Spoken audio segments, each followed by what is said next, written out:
Sabe aquela sensação? Aquele momento que a gente é jogado, de repente, no meio de um desafio gigantesco. A liderança antiga se foi, tudo mudou e agora a responsabilidade de abrir um novo caminho é toda nossa. É exatamente sobre esse momento de transição que a gente vai conversar hoje. E é com essa frase de impacto que tudo começa. Não tem tempo para lamentar, nem para hesitar. É uma ordem.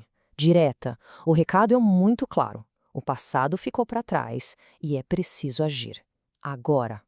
E aqui a gente começa a entender o tamanho do problema. Josué não estava substituindo qualquer um. Ele estava assumindo o lugar de uma lenda, de um ícone. Pensa bem, Moisés era o libertador, o cara que recebeu as leis. Josué, ele era o aprendiz, o seguidor. Isso cria um vácuo de liderança, uma pressão que a gente consegue imaginar daqui. Com esse cenário todo, a gente chega no problema central. Como é que se enfrenta uma barreira que parece impossível de atravessar? Vamos chamar essa barreira de Rio Jordão. É aquele obstáculo que fica entre onde a gente está e onde a gente precisa chegar. Pois é, essa é a pergunta que vai guiar a nossa conversa. O material de origem que a gente está analisando oferece uma estrutura, quase um manual de instruções para momentos assim. E tudo começa com uma mudança fundamental de perspectiva. O primeiro princípio pode soar meio estranho. Em vez de ficar encarando a tempestade, a ordem é olhar para além dela. É uma decisão consciente, sabe? De tirar os olhos do tamanho do problema e focar em algo que é infinitamente maior. Gente, isso conversa diretamente com o que a gente vive hoje, né? O material fala de um mundo turbulento, com conflitos, instabilidade econômica, crises morais profundas. Se a gente só olhar para as circunstâncias, é muito fácil ficar paralisado pelo medo. E aí, em contraste total com tudo isso, vem esta afirmação. Simples, direta e poderosa. A estratégia não é fingir que os problemas não existem, mas sim focar na soberania que está acima de todos eles. Agora, uma coisa que eu acho fascinante aqui é a ideia de que o progresso não depende de uma pessoa só. A obra, o propósito, tudo isso é maior do que qualquer indivíduo. Isso tira um peso enorme dos ombros e coloca o foco na missão, que continua, e não nas personalidades que passam. E para provar que o sucesso não tem nada a ver com idade ou tempo de carreira, o material de origem traz esses exemplos da história.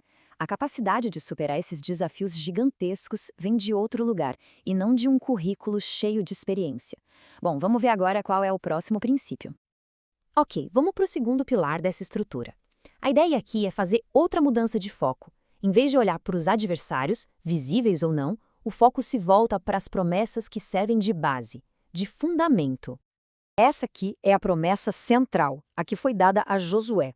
É a base de toda a confiança dele, a garantia de que ele conseguiria cumprir aquela missão que parecia impossível. É basicamente uma declaração de apoio total e incondicional.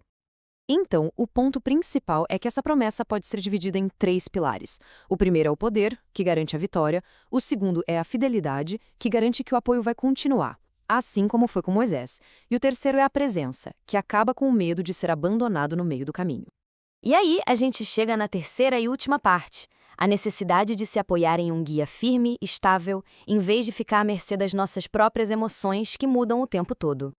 Olha, essa comparação aqui é perfeita. Nossos sentimentos são uma verdadeira montanha-russa, um zigue-zague sem fim.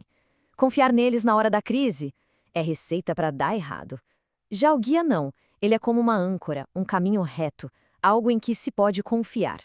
E essa repetição aqui não é à toa, né? O material que a gente está vendo ressalta que, quando uma ordem se repete 3 vezes num trecho tão pequeno, é porque a mensagem é absolutamente crucial. Coragem não é não ter medo, é agir apesar do medo, porque a gente está se apoiando em algo maior que o nosso sentimento. Tá, mas como a gente se conecta com esse guia na prática? O texto original dá um passo a passo. E não é só um conhecimento teórico, não. Envolve meditar profundamente, praticar com cuidado e, por fim, proclamar, ou seja, compartilhar o que foi aprendido. Então, resumindo tudo, a gente tem essa estrutura de 3 partes. Uma estratégia bem clara e prática para quando a vida chega e fala, agora é com você. É uma mudança de foco, das circunstâncias para o controle, dos inimigos para as promessas e dos sentimentos para um guia.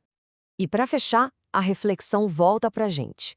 Qual é a barreira que parece intransponível hoje? Qual é o desafio que parece impossível de vencer? A estrutura está aí, agora. É hora de começar a travessia.